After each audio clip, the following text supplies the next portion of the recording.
Yo no acepto ser juzgado por un negro, habló el hombre. Pero lo que hizo el juez silenció a todo el tribunal. Durante casi 2 años, Richard diseñó un sistema discreto, un desvío calculado dentro de las propias lagunas de la institución. Creaba cuentas fantasma, asociadas a nombres inexistentes, vinculadas a inversiones que nunca se llevarían a cabo. Todo estaba meticulosamente documentado con datos legítimos, aunque distorsionados, como una sinfonía ejecutada a la perfección, pero en un tono inadecuado. Al final de cada trimestre, se transferían pequeñas cantidades a cuentas offshore que él controlaba a través de terceros invisibles. Las cantidades eran lo suficientemente pequeñas como para no generar alarmas automáticas, pero lo suficientemente constantes como para superar, en total, los $3 millones. Por fuera, Richard seguía intocable. Presentaba buenos resultados al consejo. Era elogiado por su liderazgo y ascendido para supervisar aún más agencias. Su postura elegante y su vocabulario impecable inspiraban confianza incluso a los auditores más experimentados. A los ojos del banco, era una pieza esencial del engranaje. A los ojos del equipo, era una figura casi mítica, alguien que había llegado a la cima no solo por su competencia, sino por un aura de superioridad inevitable. Pocos se atrevían a desafiarlo, y los que lo intentaban acababan siendo trasladados a sucursales lejanas o caían en la silenciosa desgracia de la inutilidad administrativa. Sin embargo, lo que Richard no sabía era que, entre las muchas miradas que lo admiraban, también había un par de ojos demasiado atentos para ser engañados. Marta Lemos, una auditora interna recién trasladada desde Brasilia, especialista en investigaciones corporativas silenciosas. Marta era discreta, metódica y desconfiada por naturaleza. No era dada a las conversaciones en los pasillos, ni aceptaba invitaciones a largos almuerzos. Con formación en contabilidad forense y un impresionante historial de auditorías que habían dado lugar a despidos de altos cargos, rápidamente detectó inconsistencias en los registros bajo la supervisión de Richard. Durante 3 meses, reunió documentos, analizó datos cruzados y rastreó pequeñas incongruencias hasta formar un dossier completo. Cada transferencia irregular, cada cuenta ficticia, cada correo electrónico manipulado. Su conclusión era incontestable. Al presentar el material al Departamento de Cumplimiento Normativo del banco, causó un terremoto silencioso entre bastidores. Comenzaron a celebrarse reuniones de emergencia a puerta cerrada. Se movilizó a los abogados internos. El presidente del banco, inicialmente escéptico, no tuvo más remedio que autorizar la denuncia formal. La mañana del viernes siguiente, Richard llegó al banco como de costumbre. Saludó a la recepcionista con su encanto habitual. Elogió el perfume de una empleada y entró en su oficina con un café en la mano. 10 minutos más tarde, 3 hombres vestidos con trajes oscuros y expresión neutra lo llamaron a la sala de conferencias del departamento jurídico. Uno de ellos le entregó un documento. Richard, al leer las primeras líneas, sintió que el suelo se le escapaba sutilmente bajo los pies. Por fuera,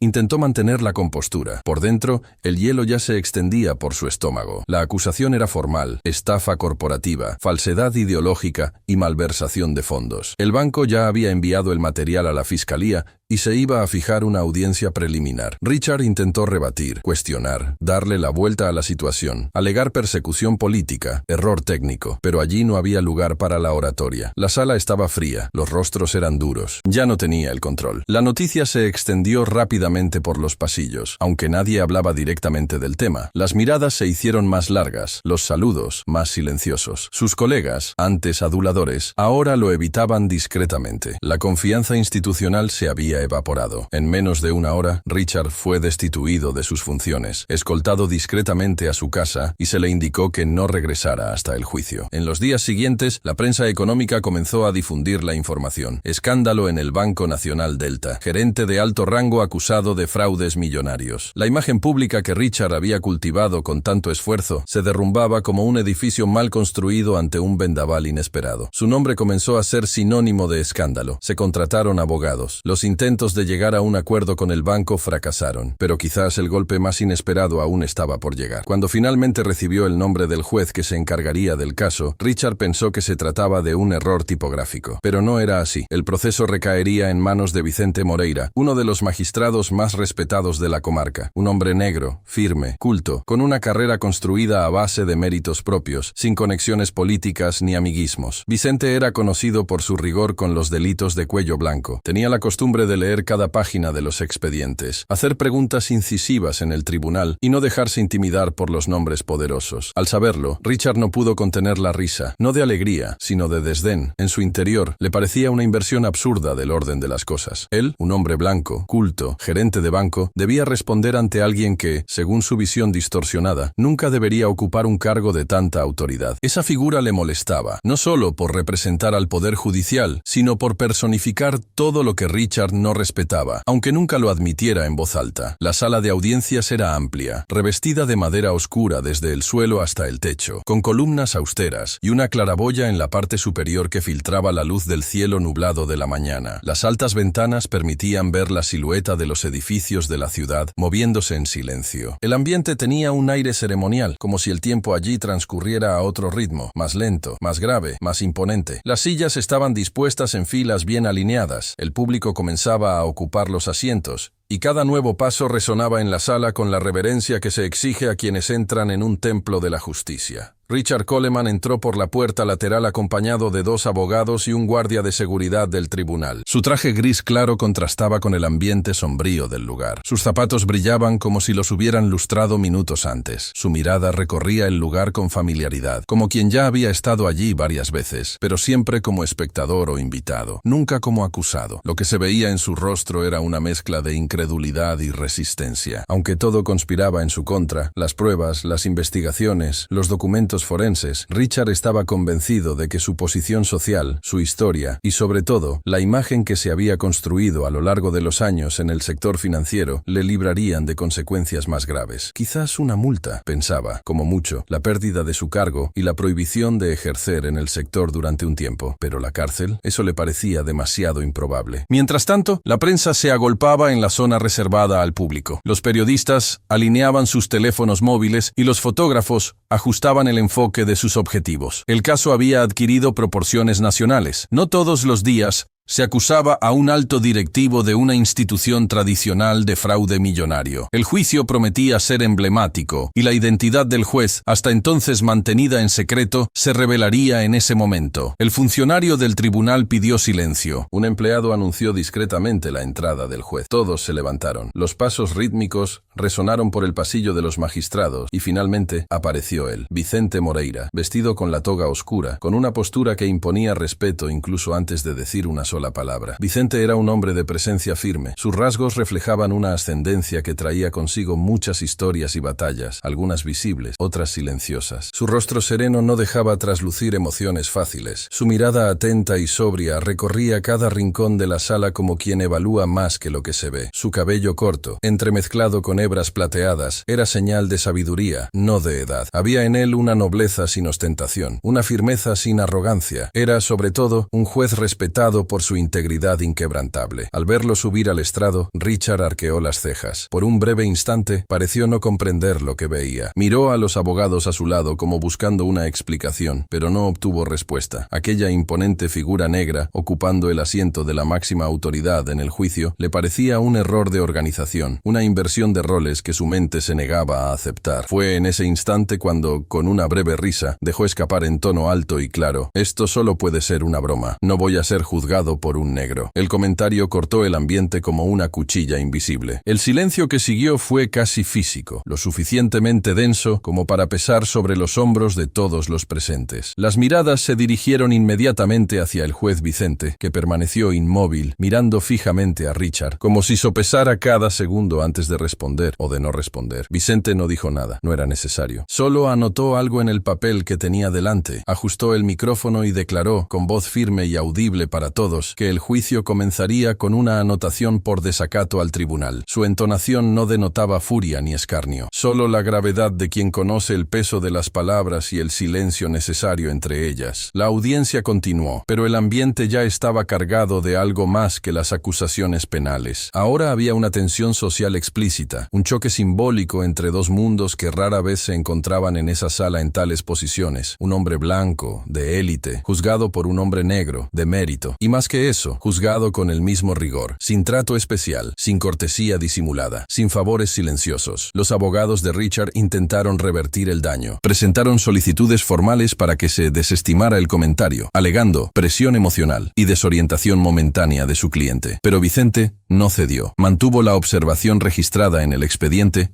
y dejó claro que la ley era para todos, incluso para aquellos que pensaban que debía ser selectiva. Durante la sesión, Vicente demostró una preparación absoluta. Conocía los detalles técnicos de las transacciones, los mecanismos de seguridad bancaria, los protocolos operativos involucrados, interrogó a los expertos con precisión, exigió respuestas completas y, sobre todo, se aseguró de reforzar el derecho de Richard a una defensa amplia, incluso ante el insulto inicial. Sabía que su postura sería analizada en cada detalle. Cualquier signo de parcialidad podría utilizarse en su contra. Por eso se mantuvo irreprochable. Richard, por su parte, parecía cada vez más incómodo. No con el proceso en sí, sino con el hecho de estar siendo juzgado por alguien a quien nunca consideraría digno de hacerlo. El orgullo herido se hacía visible en su postura defensiva, en sus miradas desafiantes, en sus intentos de desacreditar al juez con insinuaciones, pequeñas ironías y gestos calculados. Era como si estuviera lidiando con algo que amenazaba mucho más que su libertad, amenazaba su sentido de superioridad. La presencia de Vicente al frente de ese juicio no solo fue una sorpresa para Richard, sino que supuso un golpe para su percepción del poder, un reflejo invertido de la estructura social que creía inquebrantable. Su antigua certeza de que ciertos espacios pertenecían a ciertas personas comenzaba a desmoronarse allí, ante un tribunal que ya no podía controlar con su influencia, su imagen ni sus contactos. En esa primera audiencia, Vicente no emitió ningún dictamen concluyente. El juicio continuaría con otras sesiones, pero ese día algo fundamental había cambiado, no solo para Richard, sino para todos los que asistieron al encuentro entre dos mundos que chocaron, no con gritos, sino con el peso silencioso de la autoridad legítima. Era el comienzo de una caída, y también el presagio de una batalla que dejaría profundas huellas en la ciudad. Mientras los periodistas corrían para registrar el escándalo racial que acababa de estallar dentro del tribunal, Vicente se retiró a su despacho, cerró la puerta, se quitó la toga con la precisión de un gesto ritual y miró por la ventana. Afuera, el mundo seguía su curso, pero dentro de ese edificio había comenzado una ruptura. Sabía que los próximos pasos serían aún más difíciles. Serían días en los que se pondrían a prueba la verdad, la justicia y el coraje. Pero también sabía una cosa: no estaba allí para ser aceptado, estaba allí para cumplir con su deber, aunque eso significara enfrentarse al prejuicio con la misma serenidad con la que se enfrentaba a un texto jurídico. Porque para Vicente, lo más importante estaba claro: la ley no se doblega ante el color de la piel, el estatus social o el nombre que se lleva. Y si él estaba allí, era porque la justicia, a pesar de todos sus defectos, aún encontraba espacio para hacerse. En medio de todo esto, Vicente Moreira, juez federal conocido por la firmeza con la que dirigía los tribunales, encontraba un raro momento de tranquilidad junto a su esposa, Estefanía, y su hijo de 9 años, Pedro. La familia ocupaba un espacio más reservado del parque, a la sombra de un hipé púrpura que, en esa estación, comenzaba a derramar sus flores sobre el suelo, creando un marco natural que parecía sacado de una postal. Vicente vestía ropa ligera, una camisa blanca de lino con las mangas remangadas y pantalones claros. Sus zapatos estaban guardados junto a la manta de picnic, mientras él leía un libro de tapa dura, apoyado en las rodillas. Estefanía, con un vestido largo y el pelo recogido en un moño improvisado, observaba a su hijo con ternura. Pedro jugaba con un balón de fútbol, dándole patadas de un lado a otro, riéndose solo, inventando jugadas, regateando a adversarios imaginarios. De vez en cuando miraba a sus padres, buscando la aprobación en la mirada de Vicente y en los discretos aplausos de Estefanía. Era uno de esos raros momentos en los que el tiempo parecía ralentizarse. Ningún celular sonaba, ninguna audiencia esperaba, ninguna sentencia debía ser escrita. Solo estaba el suave calor del sol en la piel, la risa de un niño y el sonido de las hojas agitadas por el viento. Vicente se permitía ser solo un padre, un hombre, no una figura pública, un ciudadano cualquiera, entregándose por unas horas a la sencillez que la vida casi siempre le negaba. Pero, como tantas veces ocurre en la vida, la paz de ese instante se rompió de repente, como si el mundo real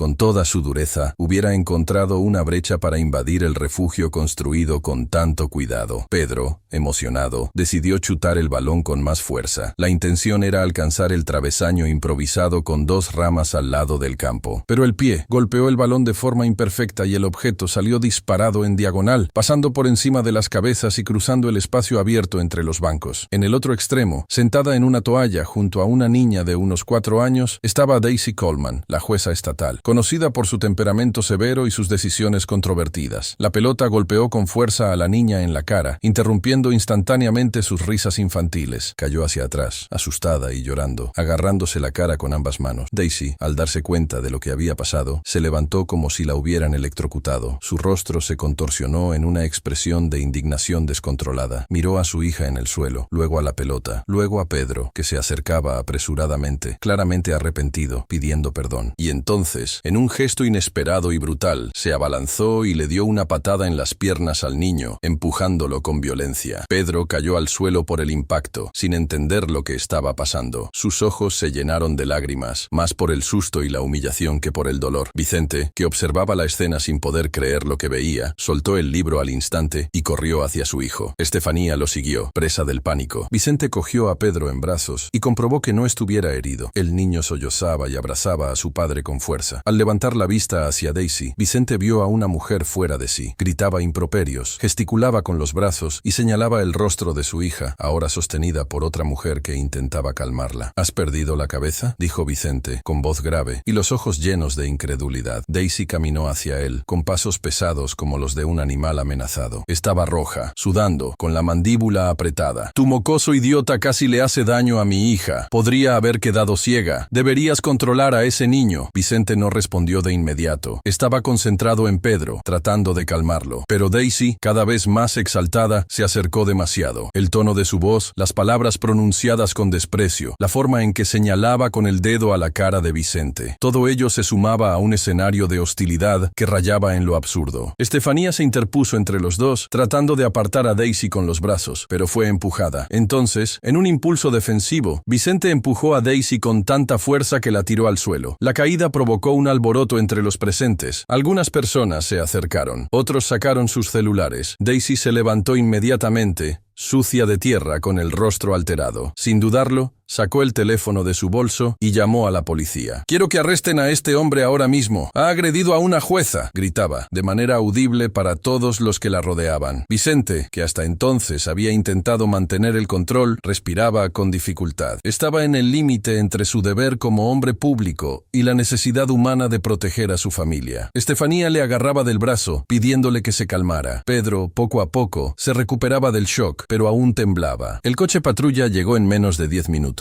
Los policías bajaron apresuradamente, ya informados de que se trataba de un ataque contra una magistrada. No hicieron preguntas, no se tomaron declaraciones, solo hubo acción directa. Uno de los policías agarró a Vicente por el brazo, con fuerza innecesaria. Otro lo inmovilizó por la espalda. Un tercero registró el bolso de Estefanía, a pesar de sus protestas. Vicente intentó explicar, pero fue silenciado con un grito. Pedro comenzó a llorar de nuevo, al ver a su padre esposado delante de todos. A Vicente le torcieron las manos hacia atrás y lo empujaron al maletero del coche patrulla, arrojándolo dentro como si fuera un delincuente cualquiera, sin el más mínimo respeto por su identidad, su función o su dignidad. Estefanía corrió detrás del coche, gritando que su marido era juez federal, que aquello era un error, que había testigos, que exigía que alguien escuchara su versión, pero nadie la escuchaba. Los agentes habían tomado su decisión, obedecer a la voz más alta, al nombre más influyente en ese momento. Dentro del vehículo, Vicente miraba la oscuridad con los ojos abiertos. Sentía el peso simbólico de esa acción, más que el peso físico de las esposas. Aquello no era solo un abuso, era una advertencia, una demostración de que, en determinadas estructuras, su identidad aún era suficiente para situarlo por debajo de cualquier argumento. Y así, en aquel domingo soleado, lo que había comenzado como una mañana tranquila en familia, se convirtió en un abismo de humillación pública, injusticia y rabia. Vicente aún no sabía todo lo que sucedería después, pero sabía que esa herida, abierta ante los ojos de su hijo, nunca se curaría por completo. El tiempo parecía haberse detenido mientras el coche patrulla cruzaba las avenidas de la ciudad con Vicente Vicente, tirado en la parte trasera, las manos atadas a la espalda y la cara presionada contra el metal frío. La sensación de desorientación se mezclaba con el silencio hostil del vehículo, donde los agentes, en lugar de dialogar, solo intercambiaban miradas rápidas, cómplices de una obediencia sin reflexión. Esa obediencia ciega no era solo fruto de la jerarquía, sino de la convicción silenciosa de que no era necesario entender, solo cumplir, sobre todo cuando la acusadora era una figura de poder. La condición de Vicente, a pesar de ser juez federal, parecía haber desaparecido ante el grito autoritario de una jueza furiosa. A los ojos de quienes lo capturaron, no era más que otro hombre que había traspasado los límites de la ley. A nadie le importaba si hubo provocación, si el acto había sido defensivo, si se había cometido alguna injusticia. La presencia de Daisy en la escena, con su voz enfática y su ropa sucia por la caída, había sido suficiente para construir una narrativa que nadie se atrevía a cuestionar. El peso del uniforme y la rapidez de la denuncia hicieron el resto. No era necesario verificar los hechos, solo había que seguir las órdenes y presentar el cuerpo. En la comisaría central, Vicente fue sacado del vehículo de forma brusca, con los puños ya magullados por la presión de las esposas. Sus pies tocaron el suelo áspero del garaje subterráneo y fue conducido, sin una sola palabra explicativa, por pasillos estrechos, mal iluminados, impregnados de ese olor institucional a hormigón, desinfectante y desconfianza. Cada paso que daba, esposado y escoltado, parecía contradecir todas las leyes que conocía, y lo que era peor, lo exponía a una situación que nunca imaginó ocupar, la de alguien que, aunque inocente, era tratado como culpable antes de ser escuchado. Estefanía llegó minutos después, todavía llorando, con Pedro en brazos, el rostro pálido y los ojos enrojecidos. Intentó explicar, suplicó que la escucharan, pero la trataron con indiferencia. Le dijeron que debía esperar, que el delegado estaba ocupado, que ese era el protocolo. Nadie quiso saber quién era Vicente. Nadie quiso escuchar que él era juez, que tenía derecho a proteger a su hijo, que la propia acusadora había agredido a un niño de 9 años. El título de magistrado, allí dentro, no tenía ningún valor. Lo que contaba era la narrativa construida de antemano, y Daisy ya había ocupado ese lugar con rapidez y precisión. Al ser llevado a la sala de custodia, Vicente permaneció de pie durante largos minutos, mientras uno de los agentes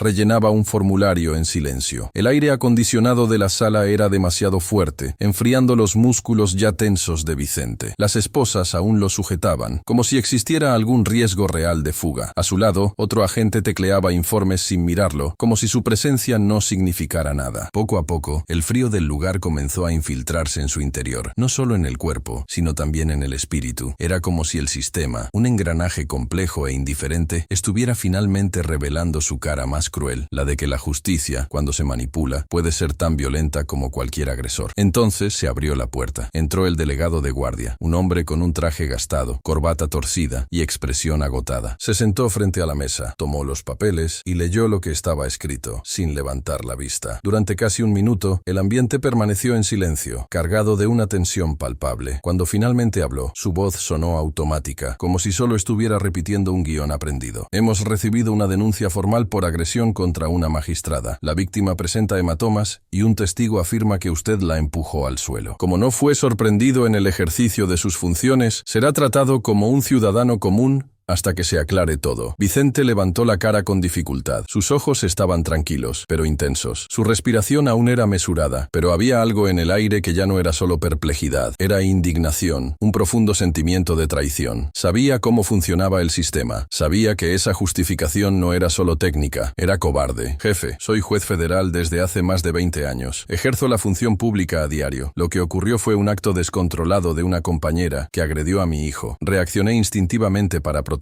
Hay decenas de testigos en el parque. ¿Y ustedes me tratan como a un delincuente sin siquiera investigar los hechos? El delegado levantó la vista por primera vez, pero no hubo respuesta, solo una breve mirada vacía, de quien ya había decidido no comprometerse. Por si fuera poco, hizo un rápido gesto a los policías. Vicente sería conducido a la celda provisional. En ese momento, Estefanía irrumpió en la sala. Ya había pasado por la fuerza entre los guardias de seguridad, ignorando las advertencias. Tenía los ojos enrojecidos y su voz, antes frágil, frágil, ahora era firme. Mi marido es un hombre honrado. Estaba defendiendo a nuestro hijo de una mujer desequilibrada. Quiero que conste en acta. Exijo un abogado ahora mismo. Pero nada cambió. El delegado se limitó a decir, sin levantar la voz, que las acusaciones procedían de una jueza estatal y que, ante el conflicto entre magistrados, el protocolo exigía la custodia inmediata hasta que el tribunal decidiera el curso a seguir. Vicente fue entonces sacado de la sala, pasando junto a Estefanía con una mirada de dolor y resignación. Ella intentó abrazarlo, pero un agente se lo impidió. Pedro, todavía en brazos de su madre, estiró los brazos hacia su padre, pero no pudo tocarlo. La celda en la que fue recluido Vicente era pequeña, con paredes de mampostería húmeda y una única lámpara en el techo, cuya luz blanca parpadeaba intermitentemente. Un banco de hormigón cubría uno de los laterales y un retrete de acero inoxidable estaba empotrado en la esquina opuesta. No había almohada ni colchón, solo el silencio impersonal de un lugar que parecía construido para borrar identidades. Allí, sin toga, sin honor, sin poder, Vicente se vio reducido a lo básico, un cuerpo confinado y una mente inquieta. Durante las horas siguientes, reflexionó sobre cada segundo de lo que había sucedido. Desde el parque, la mirada de terror de su hijo, la indignación de Estefanía, la caída de Daisy, los gritos, la llegada de la policía, el silencio hostil de los agentes, la frialdad del delegado. Todo parecía parte de una pesadilla minuciosamente guionizada, en la que él había sido elegido para interpretar el papel del villano, sin haber ensayado nunca para ello. En el pasillo, escuchaba pasos esporádicos y el sonido lejano de puertas que se abrían y cerraban. Pero dentro de la celda, el tiempo parecía inmóvil. Las horas se arrastraban como si el reloj hubiera sido saboteado por la propia injusticia. Más tarde, se le informó de que Daisy había formalizado la denuncia y solicitado al tribunal estatal que el proceso fuera llevado por ella misma, alegando conflicto directo. La alegación era absurda, pero ella tenía influencia. Esa solicitud, de ser aceptada, no solo distorsionaría el curso de la justicia, sino que lo convertiría en parte de una persecución institucional. Y Vicente lo sabía. Sabía que no solo se enfrentaba a una acusación infundada, se enfrentaba a un sistema que, cuando estaba corrompido por vanidades y alianzas ocultas, podía volverse incluso contra sus propios defensores. En la habitación contigua, Estefanía permanecía sentada, abrazando con fuerza a Pedro. Todavía creía que podría revertir esa aberración jurídica. Todavía creía que el nombre de Vicente, su historia y su reputación serían suficientes para doblegar la red de arbitrariedades que se había formado. Pero en ese momento, lo que enfrentaba era más que una denuncia. Era una estructura que no veía rostros, solo nombres y cargos, y la voluntad de la figura que gritaba más fuerte. Esa noche, Vicente durmió sentado, recostado contra la pared fría, con la cabeza gacha y los ojos entreabiertos. No había almohadas ni sábanas, pero tampoco había espacio para descansar. Su mente permanecía despierta, buscando entre los recuerdos algún hilo de razón en medio de ese laberinto sin lógica. Sabía que eso era solo el comienzo, y que para salir de allí con la verdad intacta, tendría que enfrentarse no solo a Daisy, sino a todo lo que ella representaba. Las paredes del tribunal estatal, con sus altas columnas y pasillos revestidos de frío mármol, transmitían la simbología del orden y el equilibrio. Allí dentro, donde los ecos de los pasos se encontraban con los recuerdos de tantos juicios ya celebrados, reinaba un tipo de silencio que no era solo ausencia de sonido, sino presencia de tensión. Un espacio donde la autoridad tenía rostro, nombre y posición, pero a menudo también tenía preferencias, alianzas y orgullo disfrazado de justicia. En el centro de ese escenario rígido y solemne, el destino de Vicente Moreira, juez federal de conducta ejemplar, se estaba tramando lejos de la lógica de la ley que él conocía también. Lo que debería haber sido un proceso de investigación justa, se había convertido en una coreografía política cuidadosamente orquestada por Daisy Coleman, jueza estatal, que no solo lo había denunciado como agresor, sino que ahora se articulaba para juzgar el mismo caso en el que figuraba como supuesta víctima. La situación era absurda. La imparcialidad, base del sistema jurídico, estaba siendo violada sin ceremonias, y Vicente lo sabía. Pero lo que también sabía, y ahora sentía en carne propia, era que la justicia, aunque revestida de rituales y protocolos, seguía siendo impartida por personas, y las personas, por muy instruidas que fueran, tenían pasiones, rencores y una peligrosa necesidad de preservar su imagen por encima de cualquier principio. En el despacho de Daisy,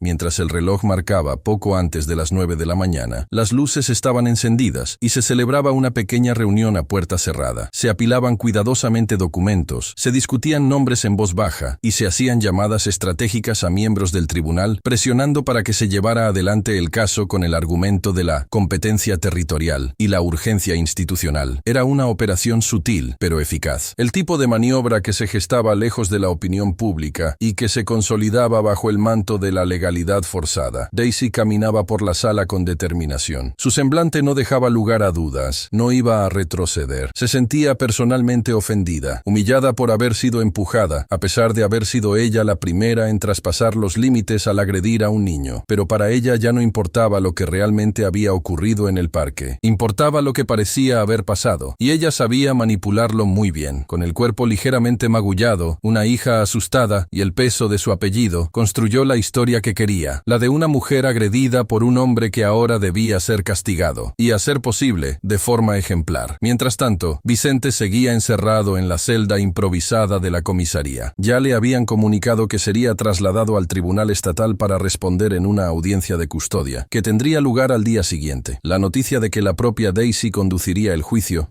le golpeó con un peso difícil de describir, no solo por la clara injusticia, sino por la dimensión simbólica de esa afrenta. Era más que un ataque personal, era un intento descarado de anular su trayectoria, su integridad, su historia. Estefanía, que no se había alejado ni un solo momento de la comisaría, consiguió autorización para visitarlo esa noche. Entró en la celda acompañada por un policía, con un abrigo y una bolsa con comida en las manos. Vicente se levantó lentamente. El cansancio ya se notaba en su rostro. Tenía los ojos oscurecidos por las horas sin dormir y los hombros encorvados por el peso de todo lo que estaba pasando. Pero al verla, su mirada se iluminó, aunque solo por un instante. «Van a hacerlo», dijo con voz baja, pero firme. «Ella me juzgará, la misma mujer que pateó a nuestro hijo». Estefanía asintió, con los ojos llenos de rabia contenida. «Ya he contratado a un abogado, Vicente. Uno de los mejores. Presentará una objeción formal. Esto no puede seguir así». Pero ambos sabían que no sería sencillo. El tiempo jugaba en su contra y el sistema parecía cada vez más indiferente a las irregularidades. La alianza de Daisy con miembros influyentes de la Corte Estatal ya estaba en marcha, y el nombre de Vicente comenzaba a ser mancillado entre bastidores por insinuaciones plantadas, conversaciones oportunistas y miradas que antes lo reverenciaban y ahora evitaban su nombre. A la mañana siguiente, la audiencia de custodia se celebró en un auditorio principal. El lugar estaba abarrotado. El caso ya se había hecho público. Estaban presentes periodistas, representantes del Ministerio Público, abogados y curiosos. Vicente fue traído esposado, con cadenas en las muñecas y los tobillos, como si fuera un peligroso criminal a punto de fugarse. Era un espectáculo cuidadosamente orquestado para degradar su imagen. Estefanía estaba sentada en la primera fila, con su hijo en brazos, visiblemente conmocionada. Al ver a su marido entrar en esas condiciones, cubierto de humillación, no pudo contener las lágrimas. El abogado defensor se levantó inmediatamente, protestando contra el uso de las cadenas y exigiendo que Vicente fuera tratado con la dignidad que su posición exigía. El juez auxiliar del momento, sin embargo, respondió de manera protocolaria, diciendo que se habían tomado medidas de seguridad de acuerdo con la conducta policial estándar. La protesta fue registrada pero ignorada. Daisy apareció poco después, vestida con ropa sobria y maquillada discretamente para resaltar los hematomas, ahora más visibles. Su entrada fue teatral. Caminaba con ligera dificultad, como si quisiera reforzar la imagen de fragilidad. Cuando subió al estrado y ajustó el micrófono, sus ojos se fijaron en Vicente. Era una mirada sin compasión, sin vacilación, una mirada que ya había decidido el desenlace incluso antes de que se pronunciara una sola palabra. «Señoras y señores, estamos aquí para esclarecer los hechos con la imparcialidad que exige este tribunal». Su voz sonaba mesurada, pero firme. «El hecho de ser parte implicada me coloca en una posición delicada, pero la ausencia de otros jueces disponibles en este momento me obliga a asumir temporalmente esta función. Tan pronto como sea posible, transferiremos la presidencia del caso. Hasta entonces, haré todo lo posible por mantener la integridad de los procedimientos». Una farsa. Todos lo sabían, pero nadie intervino. La fiscalía, silenciosa. El delegado, omiso. Los demás jueces, ausentes. Se había formado un círculo de conveniencias alrededor de Daisy, y Vicente era ahora el punto de convergencia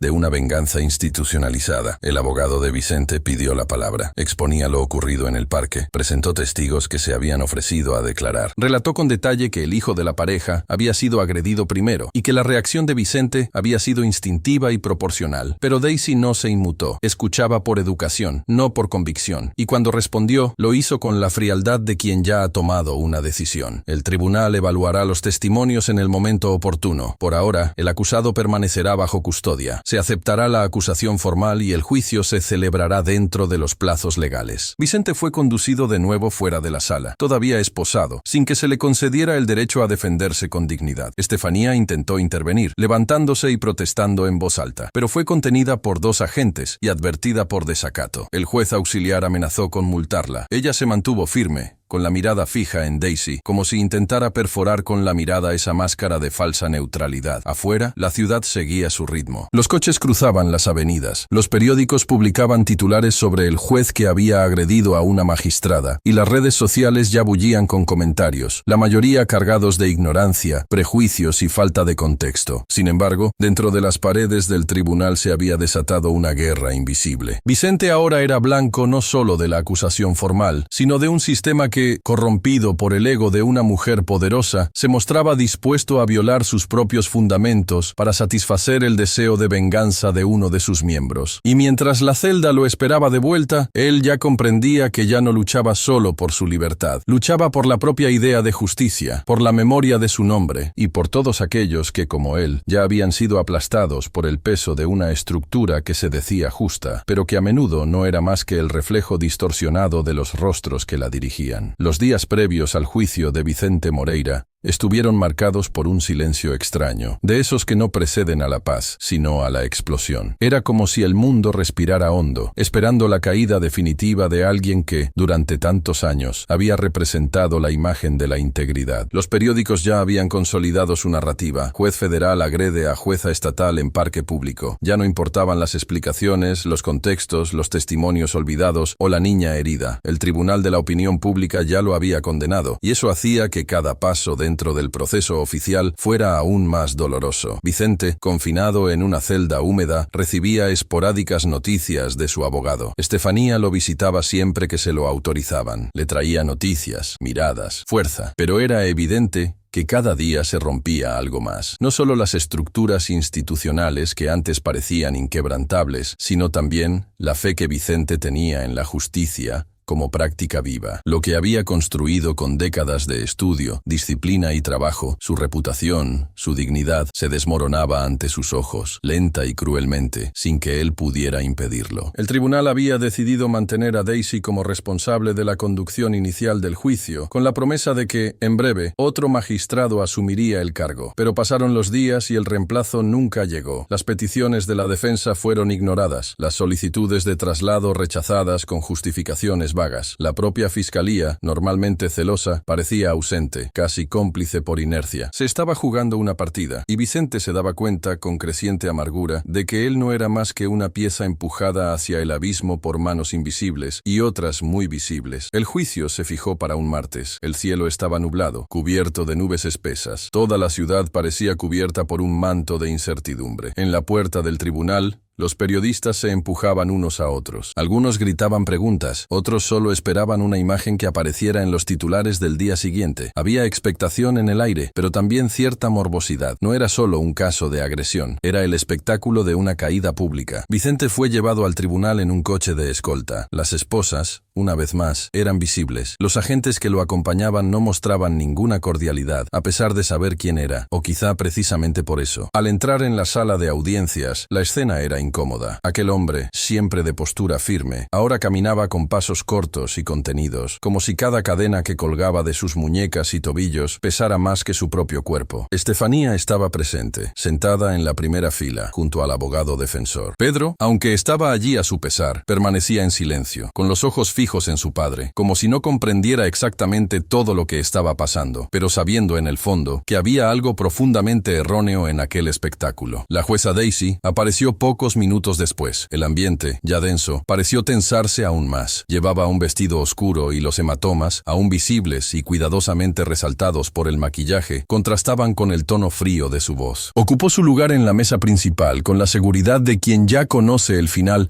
antes incluso de empezar. Su discurso inicial fue breve, objetivo, técnico, sin mostrar ninguna emoción aparente, sin vacilaciones, solo un texto seco, repetido por aquellos que ya habían decidido antes de escuchar. El abogado de Vicente comenzó la defensa con firmeza. Expuso los hechos ocurridos en el parque, relató el ataque contra Pedro, presentó testigos que confirmaban la agresión de la jueza contra el niño y detalló cómo la reacción de Vicente había sido un claro intento de defensa, no de ataque. Cuestionó, con elegancia y precisión, la legitimidad de la propia Daisy para presidir el caso, citando jurisprudencia, principios constitucionales e incluso dictámenes internacionales. Pero todo fue recibido con frialdad. Cada argumento quedaba registrado en acta e ignorado en el entendimiento. Cuando Daisy hablaba, lo hacía con la certeza de quien no va a ser contradicha. Y cuando Vicente fue llamado a declarar, su intervención fue interrumpida por objeciones arbitrarias y miradas de impaciencia. Era como si allí, su voz no tuviera valor, como si toda su historia hubiera sido revocada en el momento en que se atrevió a contradecir el estatus de alguien mejor conectado a la estructura que ahora lo aplastaba. Vicente intentó, aún así, mantener la compostura. Habló con claridad, contó los hechos. Dijo, con serenidad, que nunca, en su vida profesional ni personal, había sido acusado de ningún acto de violencia, que su reacción en el parque no fue fruto de la falta de control, sino de la protección instintiva, que nunca levantaría la mano contra una mujer si no hubiera un riesgo real. Pero mientras hablaba, percibía los ojos de la jueza, inmóviles, fríos, como los de alguien que ya no escucha. Solo observa el cumplimiento del guión que ella misma ha escrito. Tras las últimas palabras del abogado, Daisy se retiró durante unos minutos. La sala quedó en silencio, pero era un silencio tenso, inquieto. Estefanía apretaba con fuerza la mano de su hijo. Vicente mantenía los ojos cerrados, como si buscara en la oscuridad interior una respuesta que ya no encontraba en la realidad. Cuando Daisy regresó, todo sucedió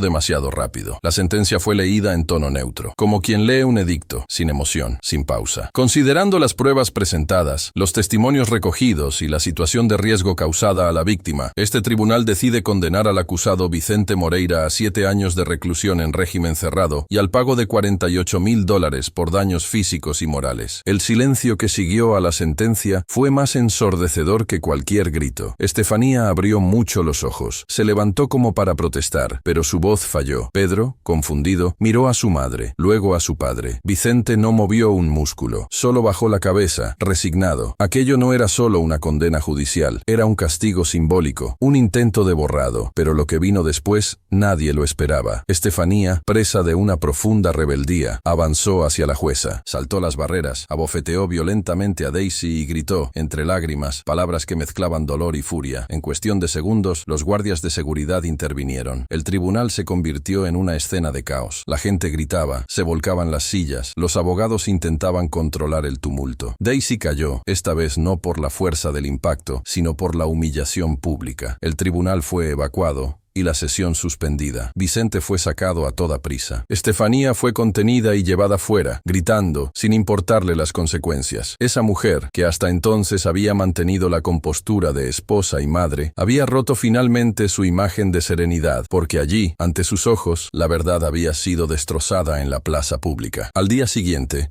el tribunal reabrió bajo fuerte escolta policial. La sentencia fue reafirmada, sin modificaciones. Además, Estefanía fue condenada al pago de $32,000 por desacato a la autoridad, alteración del orden y agresión a una funcionaria judicial. La justicia, allí, dejaba de ser justicia. Era solo la fuerza ejercida por quienes podían. Y Vicente, esposado, conducido de nuevo a la celda, sabía que ahora lo que enfrentaba no era un caso, sino todo un sistema alimentado por la vanidad, el orgullo y las alianzas invisibles. La esperanza, en ese momento, parecía solo un eco lejano, pero Estefanía, herida, humillada, se juró a sí misma que esa historia aún no había terminado. Había una tensión peculiar en el aire, días después del colapso en el tribunal. Era como si el tiempo mismo dudara en continuar. Las calles seguían llenándose, los semáforos seguían cambiando de color, los mercados seguían funcionando, pero para Estefanía, el mundo se había desmoronado. Lo que ella conocía como estructura de justicia se había revelado con brutalidad, como una máquina de fachada, alimentada no por la verdad o la imparcialidad, sino por la conveniencia, la influencia y el ego. Lo que antes respetaba como sistema, ahora no era más que una farsa de piedra y papel. Vicente estaba tras las rejas, condenado, no por lo que había hecho, sino por a quien se había enfrentado. Había sido derrotado por algo más grande que un tribunal, por la vanidad de una mujer que se negaba a aceptar el límite de su propio error. Y mientras él permanecía encerrado, con el cuerpo preso y el nombre mancillado, los rostros que lo habían traicionado caminaban libres, erguidos, fingiendo nobleza sobre los escombros de la dignidad ajena. Estefanía, sin embargo,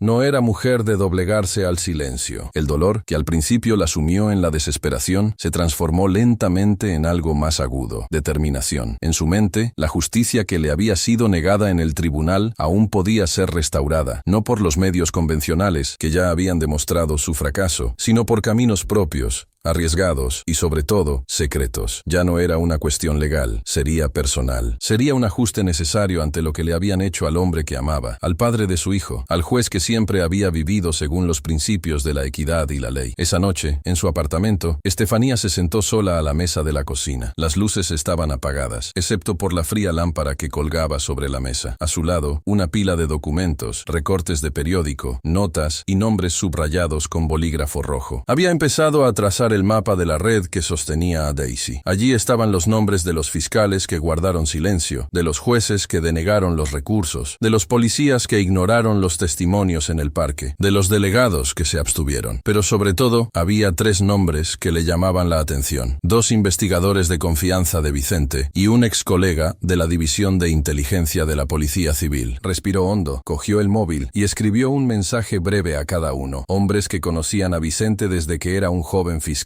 Hombres que le debían más que favores, le debían respeto. Las respuestas no llegaron de inmediato, pero ella sabía que llegarían. Y como era de esperar, a última hora de la tarde del día siguiente, los 3 aparecieron discretamente en su casa. El encuentro fue silencioso al principio. Había miradas, había tensión. Pero cuando ella terminó de relatar todo lo que había sucedido, los detalles de la audiencia, el teatro de Daisy, el arresto arbitrario, la omisión de sus colegas, algo cambió en los rostros de los hombres frente a ella. Conocían a Vicente, sabían que no era un hombre impulsivo ni violento, sabían que había algo podrido en esa condena, y entonces, sin necesidad de gritar ni suplicar, se estableció un consenso silencioso entre ellos. Era hora de reaccionar. Los planes comenzaron a trazarse con la precisión que solo aquellos que conocen los entresijos de la ley son capaces de emplear. No se trataba de un enfrentamiento directo, eso sería un suicidio. Se necesitaba inteligencia, estrategia y, sobre todo, discreción. El objetivo no era derribar el sistema, era sacar a Vicente de allí y hacer justicia por su cuenta donde la justicia institucional había fallado. Estefanía utilizó el dinero de sus ahorros personales para financiar la primera etapa. Necesitaban información, detalles sobre los turnos de la prisión, las cámaras, los puntos ciegos. Uno de los policías conocía bien esa prisión. Había trabajado allí años atrás. Sabía dónde se podían cortar los cables, a qué guardias se podía persuadir, qué puertas fallaban cuando se aplicaba la presión adecuada. Otro de los hombres era especialista en vigilancia. Instaló cámaras ocultas en los alrededores de la unidad, monitoreando los patrones de movimiento. Durante toda una semana, Estefanía lo siguió todo en silencio. Apenas dormía. Pedro se quedaba con sus abuelos, lejos de todo, con la excusa de que ella necesitaba recuperarse. Pero dentro de aquel oscuro apartamento, trazaba un mapa mental de cada paso que habría que dar. Vicente sería liberado, y se haría sin alboroto, sin violencia gratuita, sin dejar rastros evidentes. No serían perseguidos como delincuentes, serían estrategas que corregían un desequilibrio intolerable. El plan se fijó para la madrugada de un viernes. Un coche camuflado se detuvo a 2 manzanas de la prisión. 2 guardias previamente sobornados estaban de guardia. Las luces exteriores estaban apagadas con el pretexto de un mantenimiento eléctrico. Dentro de la celda, Vicente ya estaba preparado. Su compañero de celda, también cómplice, había creado una distracción en el ala opuesta, dando el tiempo necesario para que las puertas internas fueran abiertas de forma remota. Vicente fue guiado por pasillos que conocía de memoria. No dudaba en sus pasos, pero tampoco corría. La adrenalina era real, pero su mente estaba fría. Cuando salió por la puerta lateral, donde uno de los policías lo esperaba con el motor encendido, respiró hondo por primera vez en semanas. Estaba libre, aunque fuera provisionalmente, y no por la bondad del sistema, sino por la acción de aquellos que se negaron a verlo aniquilado. De vuelta al escondite, Vicente se reencontró con Estefanía. El abrazo entre ellos no tuvo palabras, fue largo, fuerte, lleno de significado. No era solo un reencuentro, era una alianza, una reconstrucción, un juramento. Pero Vicente no era el mismo hombre. Algo dentro de él había cambiado. Había visto el interior de un sistema que había ayudado a mantener durante años. Había sentido en su propia piel el sabor amargo de la impotencia, de la falsedad institucional, de la injusticia oficial. Y eso había dejado marcas profundas. Fue entonces cuando Estefanía, sentada frente a él, lo miró a los ojos y le dijo, con la misma frialdad que antes había reservado solo para los planes más prácticos: ahora es nuestro turno. Vamos a hacerla pagar por todo lo que nos ha hecho. Vicente no respondió de inmediato. Se levantó, caminó hasta la ventana y observó las luces de la ciudad. Pensó en su hijo, en el nombre que llevaba, en los años de servicio. Pensó en cuántas personas se habían reído de su caída, cuántos habían celebrado su dolor. Y allí, ante la oscuridad cortada por los faros lejanos, tomó una decisión silenciosa. La verdad ya no bastaba. Ahora era necesario que todos sintieran lo que él había sentido. La justicia había fallado, pero él no fallaría. La noche llegó lentamente a esa parte de la ciudad, como si se resistiera a cubrir los tejados y las aceras con su densa oscuridad. Las luces de las farolas parpadeaban intermitentemente,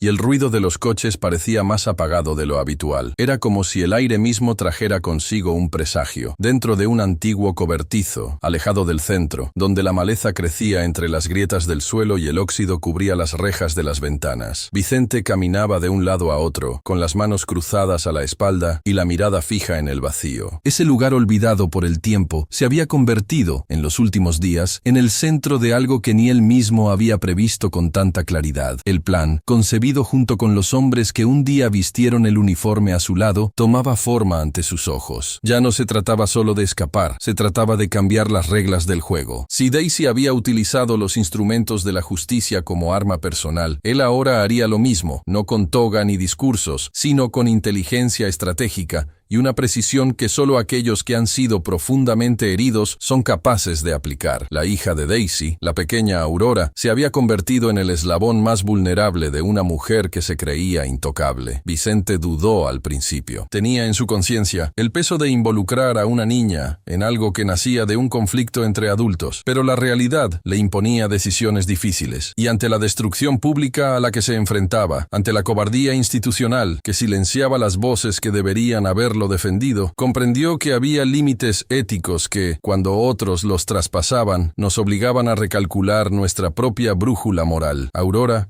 había sido vigilada durante días. La escuela, la rutina, los horarios. Los policías aliados de Vicente, hombres que conocían las tácticas de vigilancia con precisión quirúrgica, lo mapearon todo. No había brechas obvias, pero sí ventanas de oportunidad. Y fue en una tarde lluviosa, cuando el conductor privado de la niña se retrasó por un problema con el coche, que se ejecutó el plan. Dos hombres aparcaron una furgoneta blanca frente a la puerta de la escuela. Las cámaras de seguridad de los alrededores no funcionaban debido a un supuesto cortocircuito, planeado días antes. Aurora salió bajo la supervisión de una profesora que esperaba el vehículo oficial. Cuando uno de los policías se acercó, vestido con el uniforme de la empresa de transporte escolar, la mujer no sospechó nada. La niña se sentó en el asiento trasero con naturalidad. Un segundo hombre entró en el vehículo y, en menos de 40 segundos, la furgoneta desapareció de la calle. Dentro del almacén, Vicente esperaba, no con ansiedad, sino con esa concentración que solo existe cuando todas las cartas ya están sobre la mesa. Sabía que la acción causaría un terremoto, sabía que Daisy reaccionaría, que se activarían las fuerzas de seguridad, que los medios de comunicación se enterarían, pero también sabía que esa sería la única forma de exponer la podredumbre silenciosa que ella había sembrado en su cruzada de orgullo y venganza. Cuando Aurora fue llevada al lugar, estaba asustada, pero ilesa. La colocaron en una pequeña habitación, preparada con cuidado. Cama, mantas, agua, comida. Ningún acto de violencia, ninguna intimidación directa. Solo el aislamiento y el silencio, suficientes para que la ausencia causara el impacto deseado. Estefanía, acompañada por dos aliados de Vicente, se encargó de llamar a Daisy. La llamada se realizó desde un teléfono desechable, con la voz alterada por un software. No hubo amenazas explícitas, solo una condición: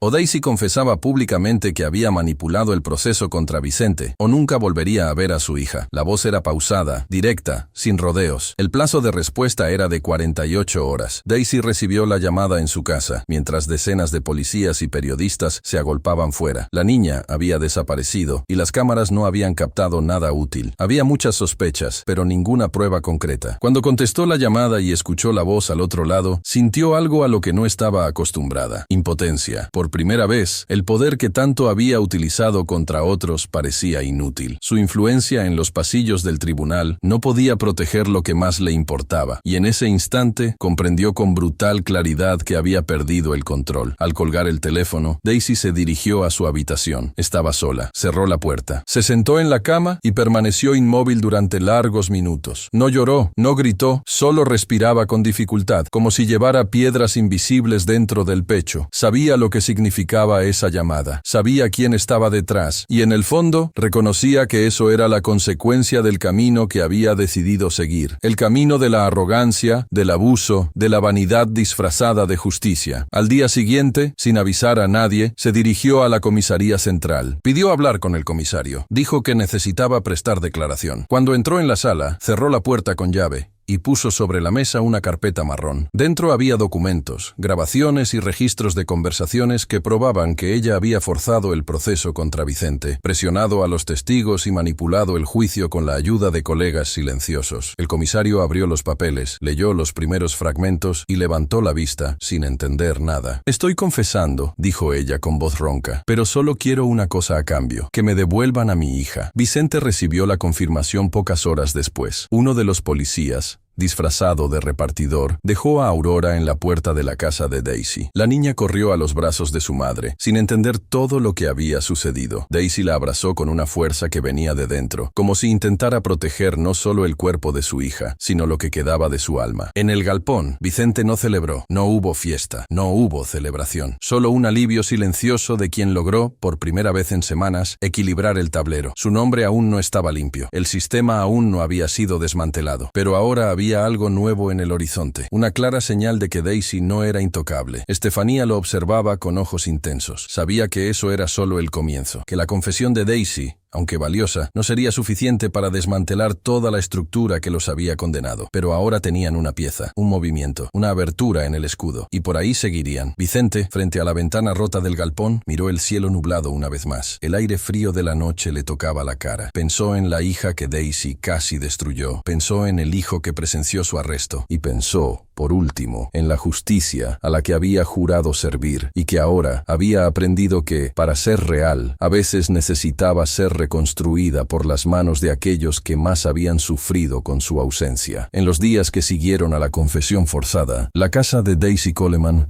se sumió en un silencio hostil. No era el silencio de la tranquilidad, sino aquel que pesa sobre los hombros como una culpa aún no admitida. El regreso de Aurora, aunque había devuelto a su hija a sus brazos, no había sido suficiente para borrar el rastro de miedo que se había instalado en su mente, una sombra persistente que la acompañaba allá donde iba, incluso en los espacios que antes dominaba con seguridad y altivez. Daisy era una mujer acostumbrada al control, siempre había ocupado salas de decisión, siempre había tenido la última palabra en procesos que definían destinos. Conocía los mecanismos de la justicia, pero más que eso, había aprendido a manipular sus engranajes a su favor. Nunca había dudado de su inteligencia ni de su autoridad. Construyó su carrera sobre la base de alianzas políticas estratégicas, decisiones oportunas y una rara habilidad para mantenerse aparentemente inalcanzable. El error, tal vez, fue creer que todos aceptarían también esa condición de intocable. Ahora, sin embargo, había quedado al descubierto. No ante el público, todavía, pero sí ante sí misma. Por primera vez, no fue ella quien determinó el curso de un proceso. Por primera vez, fue presionada, conducida, enjaulada en su propia arrogancia. La confesión que le entregó al delegado no fue un acto de nobleza ni de arrepentimiento. Fue un gesto desesperado, de una madre acorralada. Sabía lo que significaba rendirse ante la estructura que un día había moldeado con sus propias manos. Sabía lo que significaba admitir, aunque fuera en secreto, que se había aprovechado de la justicia para vengarse de un hombre que solo había reaccionado a su violencia inicial. Pero Daisy no era el tipo de mujer que se permitía quedarse en el suelo. No por mucho tiempo. Con su hija a salvo, se encerró durante días en su despacho privado. Revisó documentos, borró rastros digitales, transfirió archivos a carpetas encriptadas. Su mente trabajaba con un fervor frío, alejado de la emoción, como si cada pensamiento fuera parte de una ecuación lógica. Ya no le interesaba justificar lo que había hecho. Ahora le interesaba destruir a aquellos que la habían hecho sentir lo que nunca había admitido en voz alta: miedo. Entre una llamada y otra, Daisy activó una red que rara vez se utilizaba. Antiguos contactos de la corrección, investigadores jubilados con acceso a bases de datos paralelas, servidores que le debían favores desde hacía años. No exigía lealtad, la compraba con recuerdos de deudas pasadas, con acuerdos silenciosos firmados a lo largo de décadas. Quería información, detalles. Quería saber dónde se escondía Vicente, quién le había ayudado, cómo había conseguido salir de la cárcel sin dejar rastro. Pero, sobre todo, quería algo que pudiera usar contra él. Una mancha, un error, una brecha que pudiera convertir su venganza en algo legitimado por la propia estructura de la que él había formado parte. Daisy ya no quería solo castigarlo, quería verlo desmoronarse, no en secreto, sino ante todos. Quería que lo señalaran en las calles. Quería que su nombre se convirtiera en sinónimo de decadencia. Y sabía que, para eso, ya no bastaba con manipular al tribunal. Tendría que ir más allá. Tendría que construir un cerco que envolviera su vida personal, sus aliados y su memoria. Con el apoyo de 2 agentes de confianza infiltrados en la corrección, inició una investigación paralela. Se comenzaron a analizar en secreto los movimientos financieros de los aliados de Vicente. Se cruzaron datos con informes antiguos. Se pincharon teléfonos con autorizaciones obtenidas en decisiones nocturnas, firmadas por jueces amigos que ni siquiera se molestaron en preguntar por qué. Y, como era de esperar, empezaron a aparecer las primeras pistas. Uno de los ex policías que ayudó en la fuga había omitido su domicilio en las últimas transferencias. Otro había realizado un pago elevado en efectivo pocos días antes de la evasión de Vicente. Pequeñas irregularidades que, a la luz del interés común, no significaban nada, pero que, bajo la mirada implacable de Daisy, se convertían en piezas de un rompecabezas que ella presentaría como prueba de una red de corrupción dirigida por un juez fugitivo. Armó un expediente con el cuidado de un cirujano. No se apresuró. Organizó fechas, documentos, conversaciones grabadas. Creó una narrativa que, aunque artificial, estaba respaldada por fragmentos de verdad, y eso era suficiente. Sabía que la justicia solo necesitaba una chispa de duda para encender una hoguera de acusaciones. Cuando el material estuvo listo, se lo entregó personalmente a un fiscal ambicioso que buscaba notoriedad pública. Era joven, lo suficientemente idealista como para creer que estaba haciendo lo correcto, pero lo suficientemente vanidoso como para no cuestionar mucho. Daisy le entregó el expediente como quien ofrece un arma a alguien a punto de entrar en combate, y solo pidió que todo se hiciera según la ley. Pero detrás de esa petición había un plan mucho más profundo. No solo arrestar a Vicente, sino manchar su nombre ante la opinión pública, quitándole lo único que aún lo sostenía invisiblemente: su dignidad. Basándose en ese material, se emitieron órdenes de escucha, vigilancia y citaciones a varios aliados de Vicente. Los periódicos comenzaron a recibir información filtrada de forma anónima. Empezaron a circular reportajes con tonos sensacionalistas. Juez fugitivo podría haber dirigido una trama de obstrucción a la justicia. Nueva fase de la operación busca a implicados en una fuga articulada de la cárcel. Los titulares se extendieron como la pólvora. Estefanía vio la primera noticia durante el desayuno, sola. El rostro de Vicente aparecía en la pantalla con un pie de foto insinuante. Apagó la televisión sin terminar el café. Sabía que aquello era obra de Daisy. Sabía que su mujer no se detendría hasta destruir todo lo que amaban. Fue al dormitorio donde dormía Vicente. Lo despertó con un ligero toque en el hombro y le entregó el periódico impreso. Él leyó la primera página en silencio. Luego dobló el papel con cuidado, como si cada pliegue fuera una forma de contener la creciente ira que se levantaba en su interior. Quiere convertir nuestra reacción en un delito, dijo finalmente, y lo está consiguiendo, al menos a los ojos de quienes solo ven lo que hay en la superficie. Pero Vicente ya no era el hombre pasivo que aceptaba los golpes sin responder. Durante su exilio forzoso había aprendido a leer el mundo con otros ojos. Lo que antes llamaba justicia paciencia, ahora lo llamaba teatro. Lo que antes veía como errores puntuales, ahora lo reconocía como estructuras viciadas. Y si Daisy estaba construyendo una trampa pública, él tenía que estar listo para desarmarla, no con la fuerza, sino con astucia. Era hora de volver a darle la vuelta al juego, pero esta vez no sería con la huida, sería con la exposición. Las horas que siguieron al aluvión de noticias manipuladas estuvieron marcadas por un tenso silencio entre Vicente y sus aliados. No era el silencio del miedo, ni tampoco de la resignación. Era el silencio de quien observa, planea y escucha los pasos de un enemigo que se mueve sigilosamente entre las sombras de la legalidad. Vicente no necesitaba más pruebas de que Daisy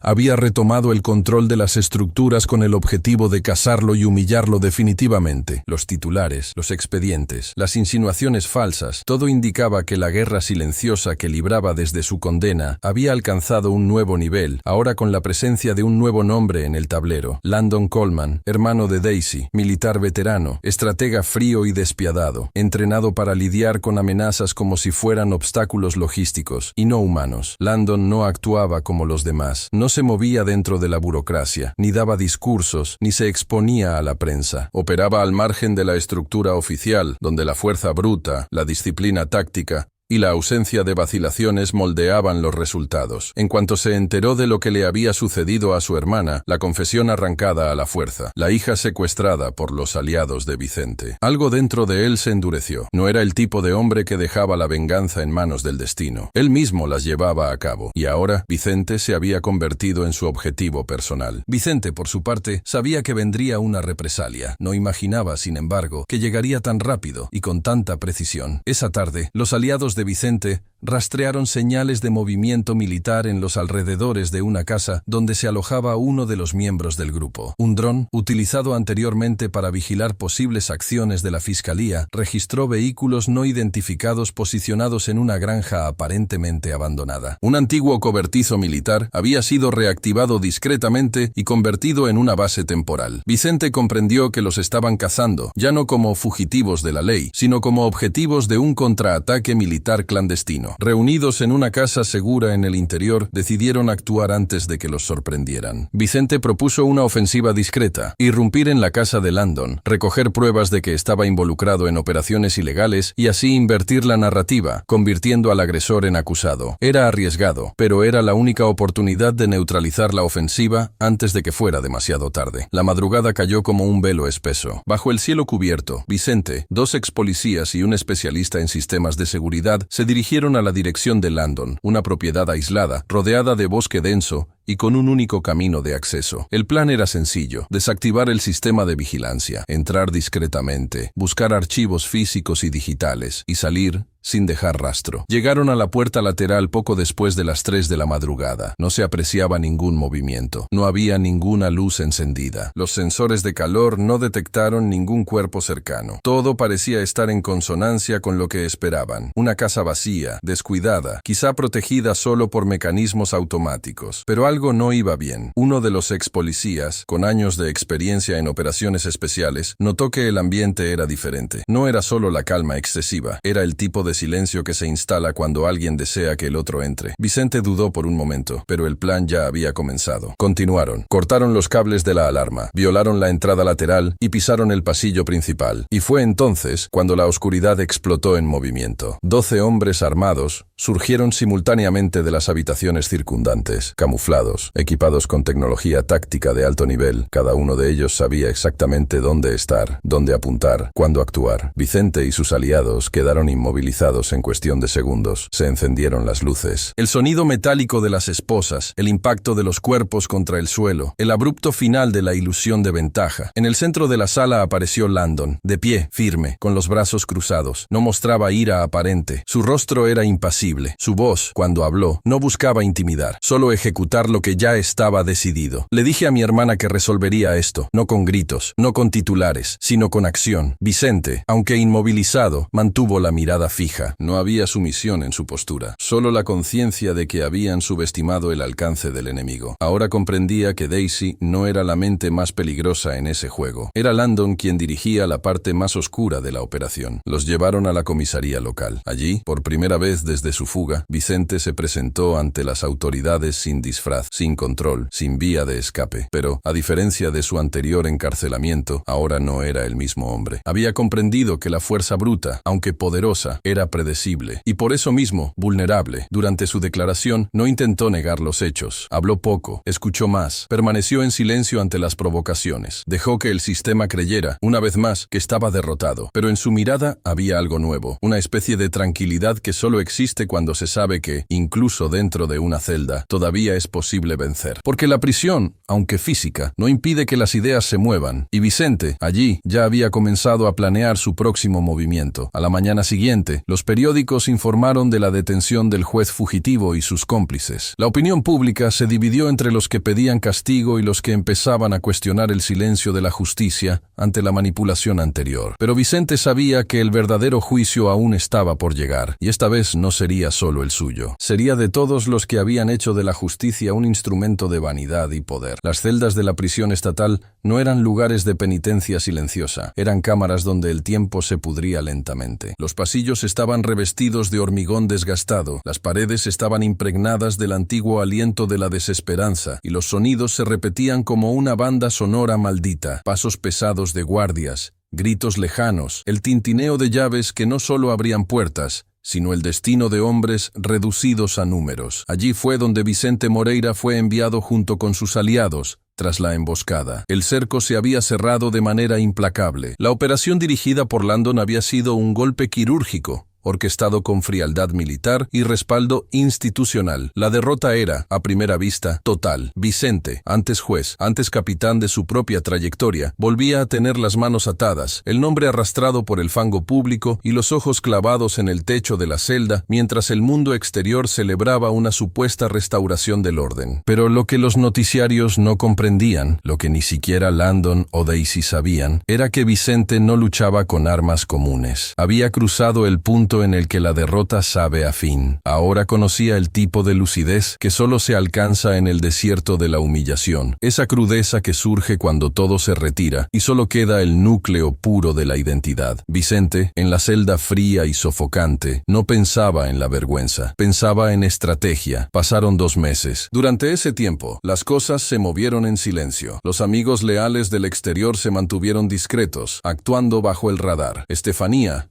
aunque vigilada, no estaba inerte. Mantenía contactos con antiguos miembros de la seguridad pública y, lo que es más importante, había conseguido el apoyo de un hacker profesional, un especialista en operaciones digitales clandestinas. Era conocido en los bajos fondos de la tecnología por su habilidad para crear realidades alternativas a través de líneas de código. Sus servicios eran caros, pero Estefanía sabía que la inversión no era financiera, sino moral. Era la oportunidad de cambiar el rumbo de los acontecimientos. El plan de fuga se diseñó al detalle. Se identificó cuidadosamente a los carceleros que cooperarían. No se pagó ningún soborno en efectivo. Todo se transfirió a través de criptoactivos camuflados bajo falsas operaciones de exportación. Cada paso se probó en simulaciones virtuales. El momento de la fuga se eligió cuidadosamente. Una noche de tormenta, con un corte de electricidad previsto debido a la sobrecarga del transformador local, sabotaje planeado por los aliados del hacker. La fuga se produjo como una respiración contenida, sin alboroto, sin gritos, sin persecuciones cinematográficas. Vicente y sus hombres fueron llevados al fondo del edificio administrativo, donde una furgoneta los esperaba al amparo de la oscuridad. En menos de 30 minutos estaban fuera del alcance de las cámaras, los muros y las sirenas. Libres, de nuevo, no por un error del sistema, sino por una respuesta inteligente a su propia corrupción. Pero la libertad, en ese momento, ya no era el objetivo final. Era un medio, una herramienta. Vicente no buscaba esconderse, quería mostrar, exponer, dirigir los focos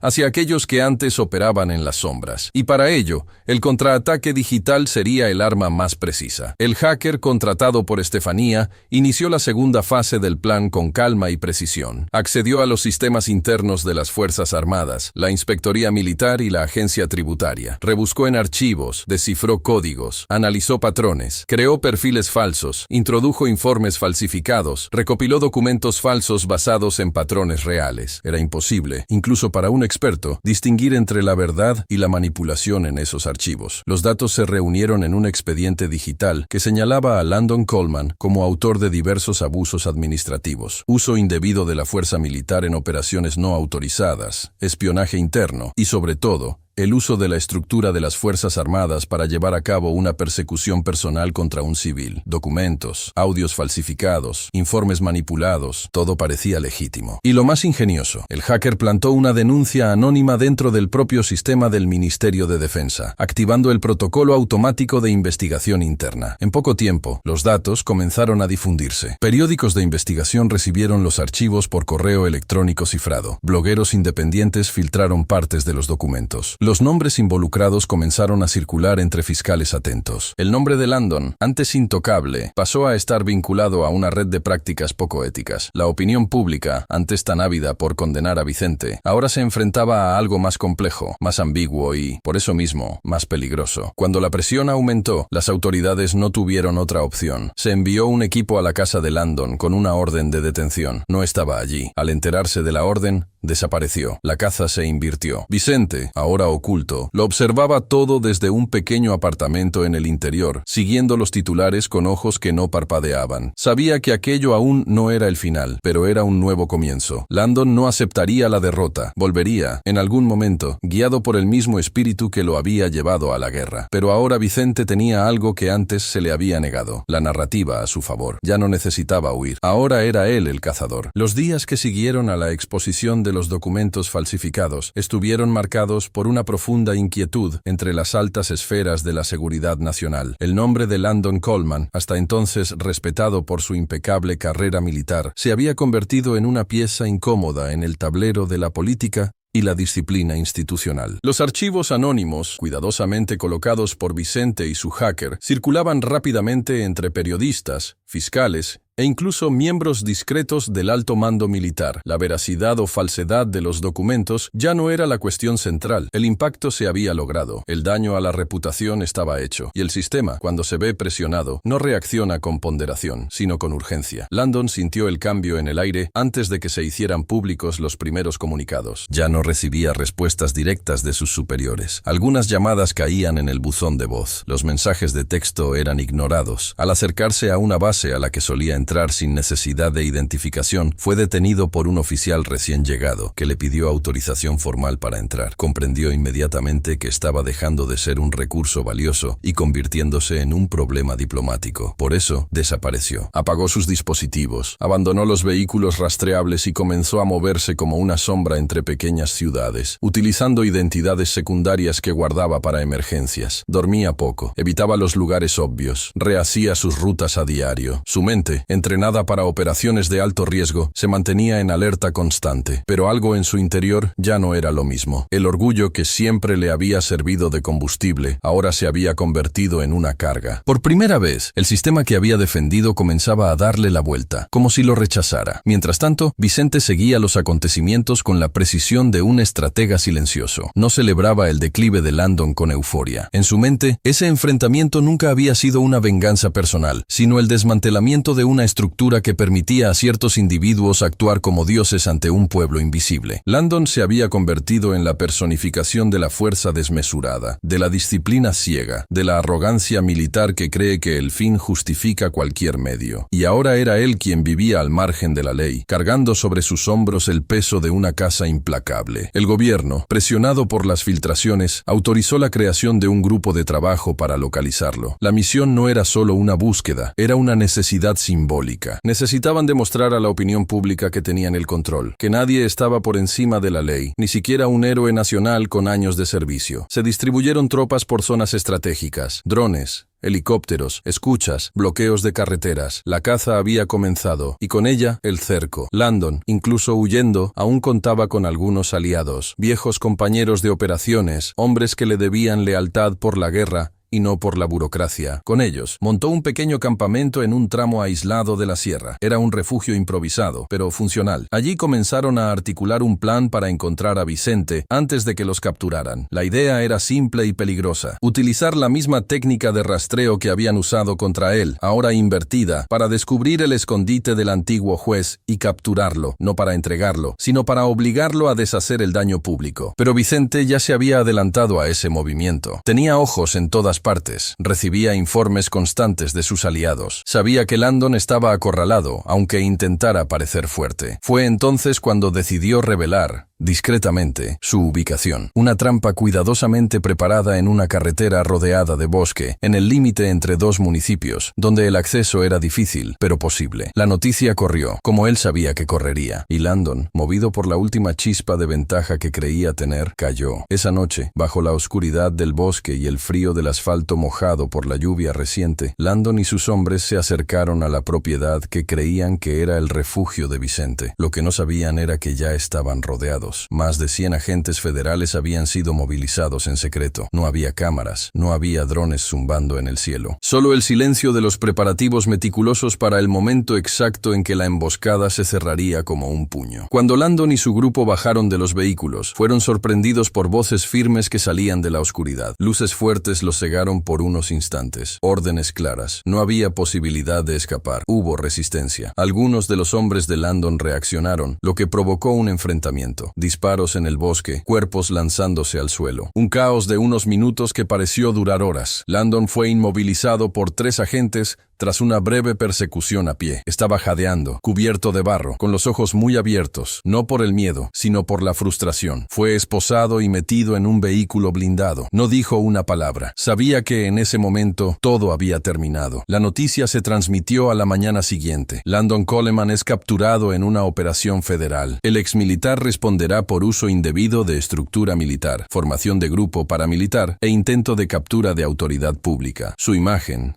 escoltado por agentes federales, apareció en todos los canales de televisión. Vicente vio la transmisión sin celebrar. Estaba solo en una habitación sencilla, sentado al borde de la cama. Su rostro no mostraba expresión alguna. Tenía los ojos fijos en la pantalla. No sentía ninguna sensación de victoria. Lo único que sentía era la constatación de que, por fin, uno de los pilares de la arrogancia institucional se había derrumbado. Pero sabía que aún quedaba mucho por venir, porque en historias como la suya, la verdad rara vez tiene derecho a dormir tranquila tras la primera victoria. El otoño llegaba lentamente a Bélgica. Las calles de Brujas estaban cubiertas de hojas doradas que bailaban con el viento, y el cielo mantenía un tono pálido, como si cargara con la melancolía de una ciudad hecha para contemplar, no para olvidar. Daisy Coleman, ahora lejos de la jurisdicción estadounidense, llevaba semanas viviendo allí bajo la apariencia de alguien que buscaba un nuevo comienzo. Tenía un apartamento en el centro histórico, donde pasaba los días en silencio, leyendo periódicos europeos y tratando de entender cómo su vida, antaño majestuosa, se había derrumbado de manera tan implacable. Usaba un nombre intermedio, evitaba el contacto con otros juristas y se limitaba a pequeños cafés y paseos solitarios. Sabía que no podría esconderse para siempre. Aunque en ese momento no había una orden internacional formal en su nombre, sentía que era solo cuestión de tiempo. El mundo se había vuelto pequeño. Los ojos que antes se desviaban de su presencia, ahora parecían vigilarla incluso a través de los escaparates. El exilio voluntario había dejado de ser una huida y se había convertido en una especie de prisión dorada, rodeada de paisajes demasiado hermosos para el peso que llevaba en el pecho. Al otro lado del océano, las acciones que desencadenaron su caída finalmente se reunieron en un solo proceso. La confesión manipulada, los actos judiciales viciados, el uso de la toga como escudo para una venganza personal, todo lo que antes había sido encubierto por colegas de conveniencia, finalmente salió a la luz. Y con el arresto de Landon, la narrativa pública dio un giro. Ahora, el rostro de Daisy ya no representaba a una magistrada herida, sino que se había convertido en símbolo de la corrupción disfrazada de justicia. La orden de detención fue emitida con carácter urgente por orden del Tribunal Supremo estadounidense. El argumento era claro e innegable. Ella había utilizado su cargo para manipular la maquinaria judicial a su favor, coaccionar a testigos y causar daños irreversibles al proceso de Vicente Moreira. El expediente era extenso, pero objetivo. No había lugar para la duda. Se informó a la Embajada de Estados Unidos. La cooperación con la policía belga fue inmediata. La mañana de la detención, Daisy tomaba su café en silencio frente a la ventana. Vestía un abrigo gris y leía una novela antigua, distraída de las noticias que, en ese preciso momento, anunciaban su orden de captura. Cuando llamaron a la puerta, su corazón no se aceleró. No hubo pánico, solo un vacío interior, como si el cuerpo supiera, antes que la mente, que aquello ya estaba escrito. Se la llevaron sin resistencia. Las calles aún dormían. Las autoridades fueron discretas, como si el mundo se hubiera vuelto amable en su momento de mayor humillación. El viaje de regreso a Estados Unidos fue largo y silencioso. No llevaba esposas visibles, pero toda la libertad estaba contenida en sus ojos fijos en el suelo. La llegada se vio empañada por los protocolos formales y la ausencia de la prensa. Ya no había espectáculo, solo quedaba el peso de las consecuencias. El juicio tuvo lugar una semana después de la llegada. Esta vez, presidido por un tribunal independiente, bajo cobertura internacional. La opinión pública, ya desgastada por los abusos que había ayudado a promover, lo siguió sin protestar. La condena fue unánime: 10 años de reclusión por fraude judicial, coacción de testigos y obstrucción de la justicia con agravantes éticos. No hubo defensa posible, no hubo lágrimas, solo la constatación de que todo imperio construido con arrogancia tiene su punto de colapso. Ese mismo día, Vicente visitó el complejo penitenciario federal, donde Daisy y Landon ahora compartían un destino común. La prisión no era la misma en la que él había sido encarcelado, pero tenía el mismo olor a hierro oxidado y desilusión. Los pasillos eran largos, pintados de un color beige opaco que parecía suprimir cualquier rastro de individualidad. El tiempo dentro de esos muros se arrastraba como si el mundo exterior ya no existiera. A Vicente se le permitió ver a ambos, no por derecho institucional, sino por decisión especial del nuevo fiscal federal, que reconoció en él la figura de alguien que había sobrevivido a una profunda deformación del sistema. Lo llevaron a una sala acristalada separada, donde se traía a los reclusos para visitas restringidas. Daisy llegó primero, delgada, abatida, con el pelo recogido en un moño descuidado. Sus ojos se encontraron con los de Vicente, con una mezcla de rabia y resignación. Todavía había fuego allí, pero ahora era un fuego apagado por el propio humo de sus errores. Se sentó frente a él, sin decir nada. Vicente la observó durante unos largos segundos. Luego esbozó una leve sonrisa, no de sarcasmo ni de triunfo, sino de constatación. Era la risa amarga de quien comprende, por fin, que la justicia, aunque tarde, aún es capaz de tocar a quienes la traicionaron. Landon llegó a continuación, con los hombros encogidos, el rostro endurecido, la mirada atravesando a Vicente como si intentara reconstruir, en su mente, el mapa que lo había llevado hasta allí. Vicente no apartó la mirada. Había en su expresión una tranquilidad casi incómoda. No necesitaba gritar, no necesitaba acusar. La realidad ya lo había hecho por él. La reunión duró poco. No hubo reconciliación, no hubo perdón. Solo hubo silencio, como la lenta caída de las hojas al final de un ciclo. Vicente se levantó, miró por última vez a los dos y se marchó con los pasos tranquilos de quien ya no carga con el peso del pasado. A la salida, el agente penitenciario lo acompañó hasta la puerta. Afuera, la luz de la tarde invadía el cielo con un tono dorado. Vicente respiró hondo, cerró los ojos por un instante y sintió, por primera vez en mucho tiempo, que el aire ya no le hacía daño. El mundo, aunque todavía imperfecto, había girado lo suficiente como para traer justicia donde antes solo había oscuridad. Ya no era juez, ya no era prisionero, era un hombre que había sobrevivido a la ruina y a la mentira y que ahora caminaba libre, no por la ausencia de muros, sino porque ya no llevaba cadenas invisibles dentro de sí. Y finalmente, en algún lugar entre el silencio y la verdad, Vicente sonrió. Una sonrisa que no pedía público, una sonrisa solo suya, porque él sabía que algunas risas no nacen de la alegría, sino de la verdad restaurada.